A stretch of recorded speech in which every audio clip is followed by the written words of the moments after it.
रायगड जिल्ह्यातल्या अलिबाग तालुका असेल, पनवेल तालुका असेल, उरण असेल, या ठिकाणी 4.5 ते 5 हजार तरुणांची फौज वेल डेव्हलप आमच्याकडे आज आहे.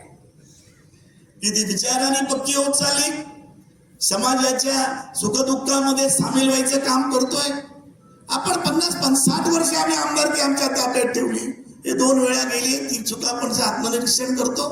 पण आमच्याच गद्दाराने आमच्यामध्ये फसवलं. जे फसवणार नाही असं आपल्याला वाटत होतं, त्याने सुशील आपल्याला फसवलं, ही खरी गोष्ट आहे. त्याचा पण विचार करून आपण ह्याची पुनरावृत्ती होणार नाही हे आपण काम करू. आणि म्हणून मला वाटतं की या ठिकाणी ज्या पद्धतीचा आज तुम्ही सोहळा केला, साहेब इथे स्वतः आले, साहेब स्वतः आले. मला वाटतं की या थिएटरचं पण महत्व वाढेल, थिएटर मधल्या कलाकारांचा पण उमेद वाढेल आणि आमच्या कार्यकर्त्यांची उमेद वाढण्याचे तुम्ही विचार या ठिकाणी सांगितले. याचा आम्हाला अत्यंत अभिमान वाटतो आणि आम्ही निश्चितपणे तुमचे आभार पण मानतो. तुम्ही आले की वेगळ्या तऱ्हेचं काम होईल.